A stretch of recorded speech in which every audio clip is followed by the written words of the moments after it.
ina-announce na natin. Abangan nyo ang March 10 at March 11. March 11, 1 year ng pagdukot at pagkidnap kay Tatay Digong. Dadagundong ang buong protesta ng sambayan ng Pilipino worldwide, lalo na sa Pilipinas. March 11 ha, naka-ready na tayo. Si Soto. May maleta ba kayo? Wala! May diniliver daw sa Malacanang, may diniliver sa Paway. Ngayon, ito lang po ang aming masasabi sa ating lahat. Ang kasaysayan ang naglilikha taong bayan. Palakpakan natin yun.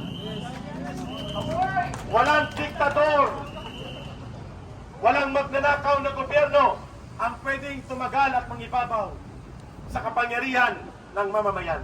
Siyak na magaganap yun.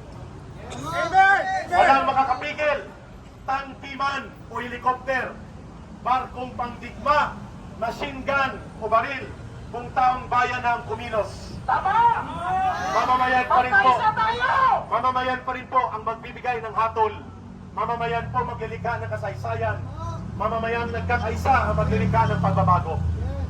Yun nga, narinig na natin, ibabalik na muli ang tunay na tapang at malasakit sa isang matuwid na gobyerno. Sama tayo doon! Alright mga kababayan, dito na po tayo sa may EDSA Shrine. So dito na po yung mga Duterte Riders.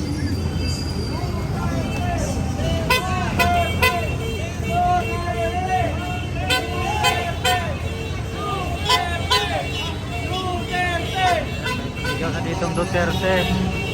Duterte! Duterte!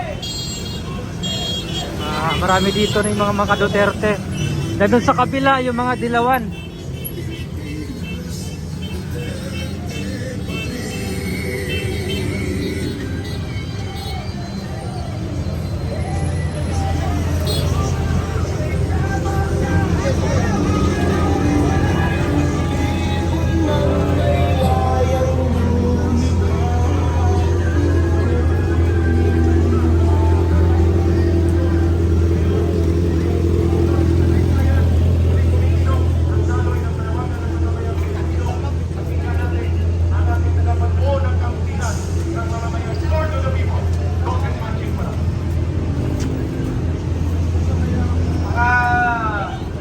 Mga kababayan, 40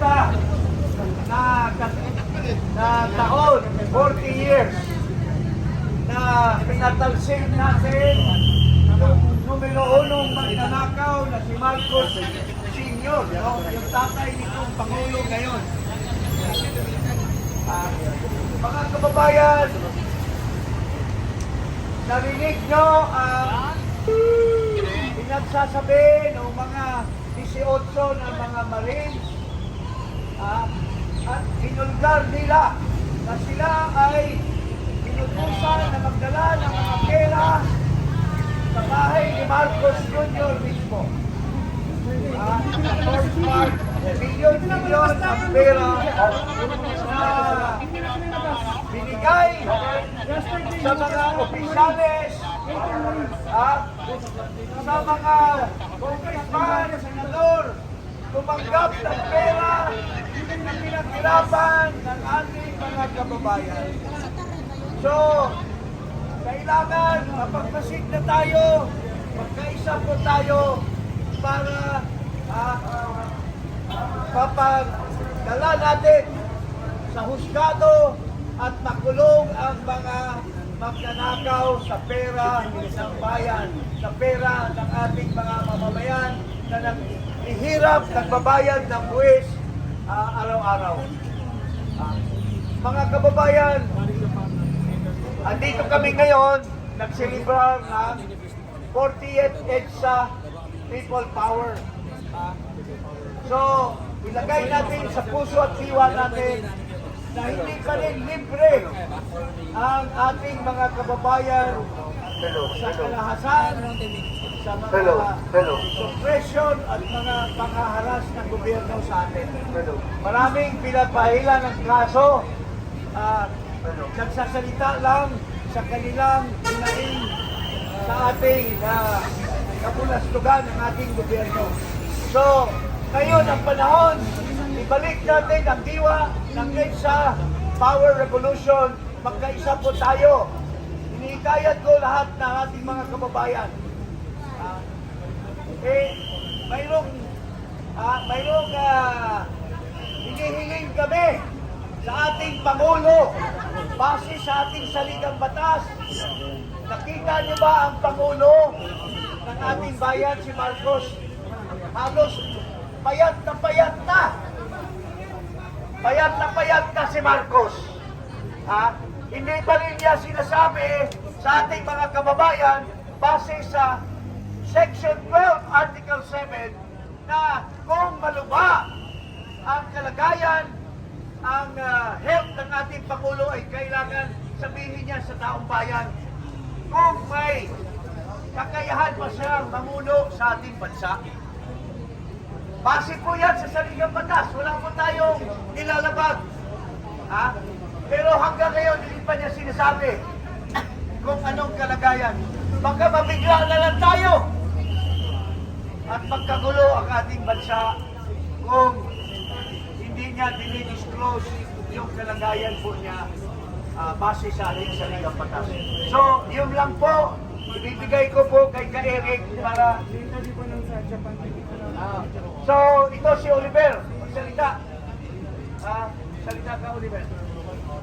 Yung Trillion March, yung Bayan Muna, kami rin may separated kami panawagan sa ating mga kababayan na magkaisa at lalo na sinusuportahan namin yung 18 Marines na kahapon ay naglayag or sabi na sila pala ay nagamit sa saldi ko Pwede pa kayong repeat order na ang daming pinurakot na pera at ito po ay sa may pasta yung i-distribute sa mga May pusa. nakahulog ng susi ko. Sabi ng mga Marines Kung sino naghahanap ng susi ng mga mayroon dito. distribute ng apilabit na isa sa dinilibiran ng pera Ay, Guard, o ikaw na umano si Oliver. ay ang bahay ni Pwede President kayong kumain, Marcos sa Forbes at saka sa Paway. Tapos po, pwede nga mo magkasama. Marami ding mga congressmen, mga senador at mga ibang government official na nakatanggap, pati ang COMELEC official nakatanggap di umano ng maleta-maleta, meaning billion or hundreds of millions of money. So, siguro sana magkaisa tayo kasi yung nilusay na pera ng bawat mamamayan. Araw-araw naghihirap ang mga taong bayan natin, mga mamamayan, nagtatrabaho. Every April, pinupupra ang buwis.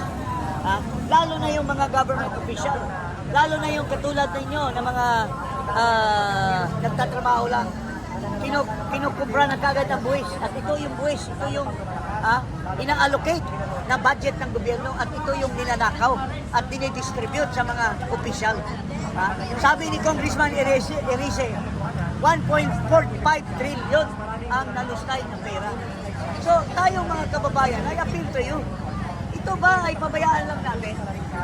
Ilalagay lang natin sa forgetfulness. So, this is the time na maninindigan tayo.